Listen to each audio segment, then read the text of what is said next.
আজকে থেকে বাইরের এই আলফা বলেন বা যে কোনো মেয়োনিজ বলেন আপনি আর কিনে খাবেন না। জাস্ট যদি আমার এই ভিডিওটা দেখেন আর ঘরে থাকা মাত্র এই কয়েকটা উপকরণ দিয়ে তৈরি করে নেওয়া যাবে কিন্তু জাস্ট একটা পারফেক্ট মেয়োনিজ। তো হ্যালো সবাইকে, আমি প্রিয়মস ব্লগ থেকে আজকে আপনাদের সবার সাথে শেয়ার করব যে আমি বাসায় কিভাবে মেয়োনিজ তৈরি করি।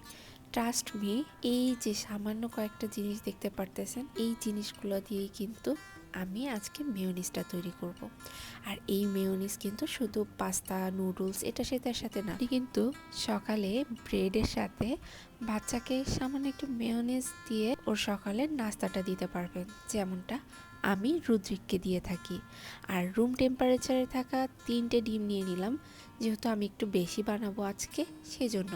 আপনি 4টা ডিম দিয়েও করতে পারেন, আর যদি প্রথমবার আমার মতো ট্রাই করে থাকেন তাহলে কিন্তু আপনি 2টো ডিম দিয়েই করতে পারেন। আমিও তো কারো না কারো ভিডিও দেখে এটা শিখেছি, তো আপনারাও হয়তো বা সেরকমই আমার ভিডিও দেখে এখন শিখছেন।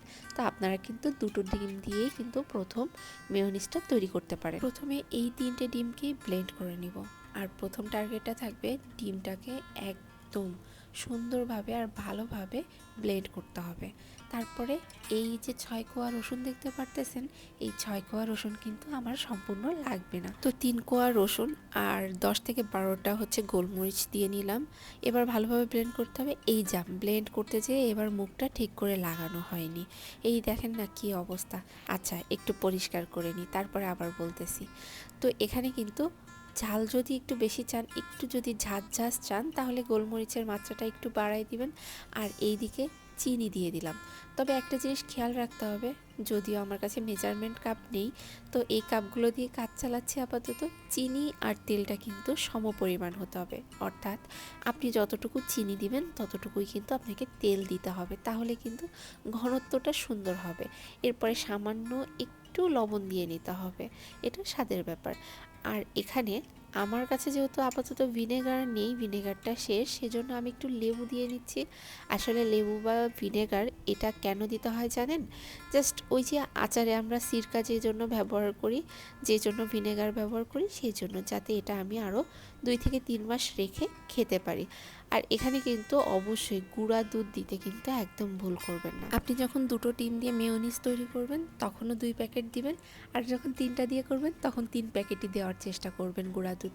আমার কাছে যেহেতু এখন আপাতত 2টা গুঁড়া দুধের প্যাকেট আছে, সেজন্য আমি 2টো দিয়েই শেষ করলাম। তবে মাথায় রাখতে হবে, অবশ্যই কিন্তু সম্পূর্ণ উপকরণ দেওয়ার পরে অনেক ভালোভাবে অনেক সময় নিয়ে ধৈর্য নিয়ে ব্লেন্ড করতে হবে, যেটার কোনো বিকল্প নেই। আর আপনি যত ব্লেন্ড করবেন আপনার মেয়োনিজ তত মিহি হবে। তো আমি একটু দেখাই, একদম মনে হচ্ছে ঘনত্বটা পারফেক্ট। আর আপনাকে কিন্তু বারবার করে টেস্ট করতে হবে। বিশ্বাস করেন যে আপনি কি চান যে আরেকটু রসুনের কোয়া 2টো বেশি যাক, বা আপনি কি চান যে গোলমরিচ আরেকটু বেশি যাক, আপনাকে বারবার সব কিছু টেস্ট করে করে করে করে এই মেয়োনিজটা তৈরি করতে হবে।